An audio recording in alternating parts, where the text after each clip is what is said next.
Then, all the luxury brands came to us asking to make collaborations or cooperations. And we nevertheless choose to work with a single partner to position our brand in the high end of the market and to let him help us in communicating the added value which we were sharing, which we wanted the market to know about. My family activity in fashion started in 1882 and in the Como Lake region, which became wealthy thanks to its silk industry.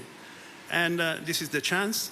Silk came to Italy thanks to Marco Polo, who traveled in 1299, so in the 13th century, all the way from Mongolia.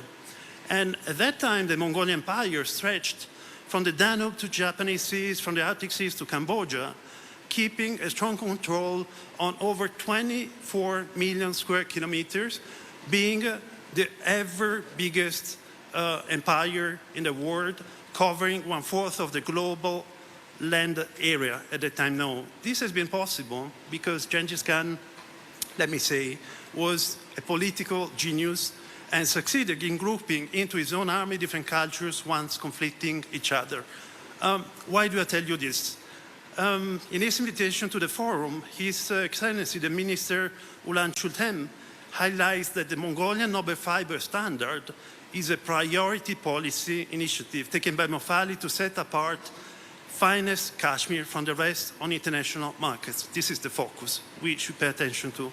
For such reason, by committing to this project, I felt like I was virtually following the Silk Road all the way back from Europe to Mongolia to somehow pay back the gift which has flourished my region, the region I belong to.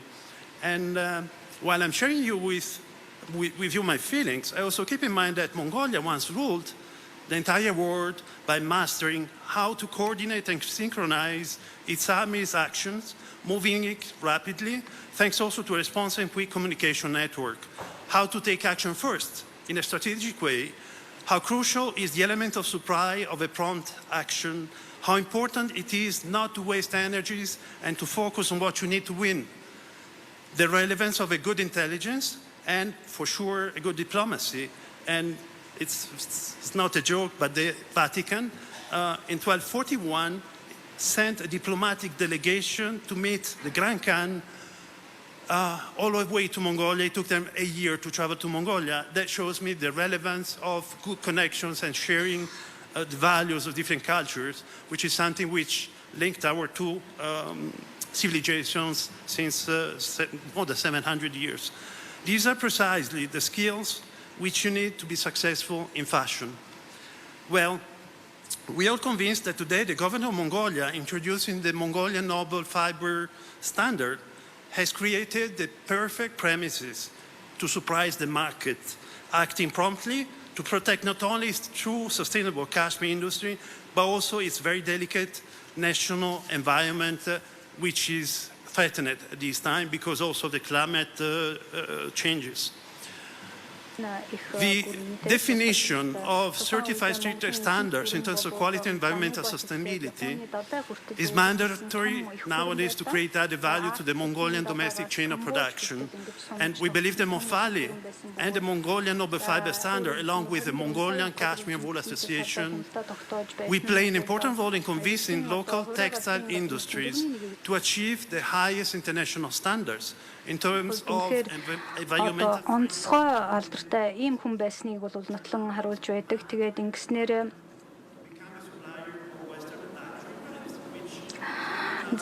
бол үнэхээр одоо өөр хоорондоо зөрчилдөж байсан одоо олон ард иргэдийг улс орнуудыг одоо хооронд нь нэгтгэж чадсан ийм гайхалтай гавьяатай хүн юм аа. За Монгол улсын хүн судалж хөнгөн үйлдвэрийн сайд улаангой одоо урилгын дагуу энэ одоо хурал семинарт одоо оролцохдоо Монголын одоо хаан ширхэгтийн стандарт гэдэг бол үнэхээр энэ тэргүүний ач холбогдол өгж байгаа бодлого бөгөөд за энэ санаачлах нь бол Монголын хүн судалж хөнгөн үйлдвэрийн яамнаас одоо санаачилж за тэгээд Тэгээд олон улсын зах зээлээс бол дунд бол Монголынхоо ноолуурыг бол үнэхээр шилдэг онцгой чанартай бүтээгдэхүүн юм а гэдгийг онцгойлон тодорхойлохоор одоо энэ Монголын хаан ширхэгтэй стандартыг тогтоож байгаа маа гэж бол сайд онцлон тэмдэглэж байсан. Тэгээд ийм шалтгааны улмаас энэ төсөлтөөр ч гэсэн би бол хүчин чармайлтаа үргэлжлүүлэн гаргаж ажилласаар байна. За ерөнхийдөө би нэг ёсондоо торгоны замыг аль эрт одоо Италиас Монгол руу одоо эргэж чиглэсэн торгоны замыг ерөнхийдөө дагаад ингээ явж гэн гэж хэлж болно л доо.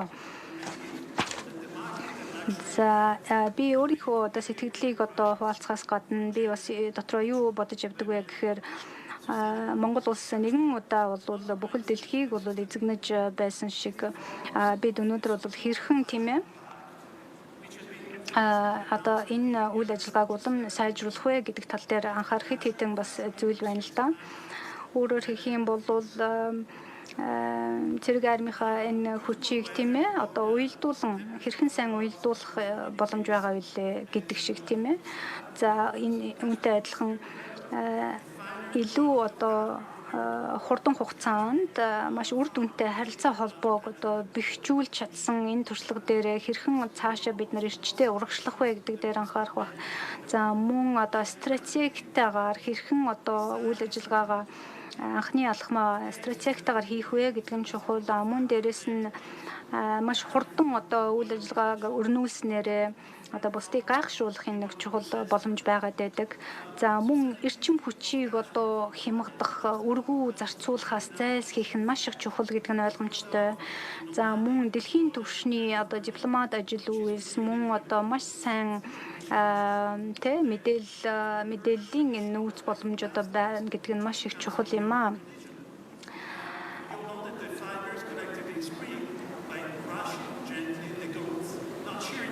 За тэгээд загварын ертөнцид та бүгд амжилттай одоо хөгжихийн тулд эдгээр шинж чанарууд үнэхээр ялцчгүй их чухал болоод байгаа. За өнөөдөр Монгол улсын засгийн газар нь Монголын хаан ширхэгддэг стандартыг танилцуулснараа маш одоо онцгой сайн одоо зөв алхам руугаа явж байна гэж үзэж байгаа юм л да. За мөн дээрээс нь Монголын хаан ширхэгдэн албан ёсны стандарт гэдэг бол маш чухал юм байгаа. Манай тансаг зэрэглэлийн аж үйлдвэрийн салбарт тэгэхээр одоо баталгаажсан маш одоо хатуу ийм стандартыг бол байгаль орчны тогтвортой байдлын хүрээнд бас тодорхойлж байгаа. Энэ тодорхойлолт нь бол гаргаснараа эцсийн хэрэглэгчид бол энэ тухайн худалдааны тэмдэгтийн ач холбогдлыг бол ойлгож эдгээр стандартыг баримталж байгаа хүмүүсийг хүлээн зөвшөөрч мөн дээрэс нь Монголын одоо дотоодын одоо нэмүртгийн сүлжээнд одоо үйлдвэрлэл явуулж байгаа бүх хүмүүст одоо улам илүү сайн нэмүртэг одоо шингээх одоо албан ёсны ийм шаардлага болж гарч ирж байна. Тэгэхээр бидний ойлгож байгаагаар Монголын хүнс хөдөө аж ахуйн хөнгөн үйлдвэрийн яам мөн Монголын одоо хаан ширхэгт хэмээх стандарт Монголын одоо үүнийг баталгаажуулж байгаа бас гол баталгаажуулах одоо ийм баталгаажуулалтын үйл ажиллагаа гардан явуулж байгаа Монголын ноос нуулуурын холбоо болвол дотоодын аж ахуйн нэгжүүдэд одоо олон улсын стандарт байгаль орчны талаас аюулгүй талаас хөдөлмөрийн бодлого стандартын талаас үнэхээр өндөр стандартад бол хүрсэн ийм дотоодын аж ахуйн нэгжүүд үйл ажиллагаа явуулж байгаамаа гэдгийг бол таниулахад одоо маш чухал үүрэг гүйцэтгэх юм байгаамаа. Тэгээд одоогийн байдлаар бол эдгээр нь бол тийм ээ барууны ч гэсэн тансаг зэрэглэлийн одоо брандуудын одоо найдвартай ханган нийлүүлэгч болоход тавигдаж байгаа албан ёсны бас шаардлага болж ирж байгаамаа. За текстилийн одоо бүтээгдэхүүнд байж болох энэ одоо маш аюултай хортой энэ химийн одоо хольц бүтээгдэхүүнүүдийг хориглоно гэдэг нь бол олон улсын хэмжээнд бол хуулиар шаардагдаж байгаа. Нэг ялангуяа хамгийн топ импортлагч хамгийн топ одоо маш ач холбогдолтой эцсийн бүтээгдэхүүний одоо тансаг зэрэглэлийн одоо эцсийн бүтээгдэхүүний зах зээлд ч гэсэн энэ маань бол маш том шаардлага болж гарч ирж байгаа. За үүнд бол Европын холбоо, Америк нэгдсэн улс, Япон, Солонгос зэрэг улс орнуудыг дурдж болох бөгөөд эдгээр улс орнууд нь бол маш хатуу бодлогыг бол баталчихсан ингээд шаардаж хэрэгжүүлж явж байдаг. Тийм учраас Монголын хаан ширхэг хэмээх стандарт нь бол эдгээр компаниудад олгож байгаа энэ стандарт нь бол олон улсын шаардлагуудыг баримталж байгаа гэж хэлж болно. Ингэснээр тансаг зэрэглэлийн брандуудтай бизнес эрхлэхэд тавигдах урьдчилсан нөхцөлийг бүрдүүлж өгч байгаа юм. За тансаг зэрэглэлийн загварын үйлдвэрийн салбарт тогтвортой байдлын талаар хэд хэдэн зүйлийг дурдах хэрэгтэй. За маркетинг бол борлуулалтын өнцгөөс ингээ харж үзэх юм бол энэ ч бас тийм ч бас хангалттай биш гэж хэлж болно. Өөрөөр хэлэх юм бол тансаг зэрэглэлийн бараа бүтээгдэхүүний эцсийн хэрэглэгчид өнөөдөр бол тэдний зах зээл нэвтэрч байгаа бараа бүтээгдэхүүн нь бол аюулгүй байдлын маш өндөр стандартыг бол хангасан байх хэрэгтэй гэдэг ийм ойлголт бол бүрдсэн байж байгаа. Тийм учраас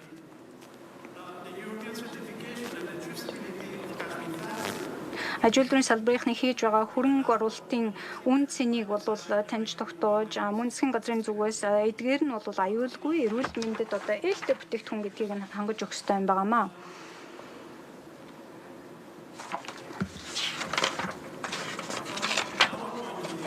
За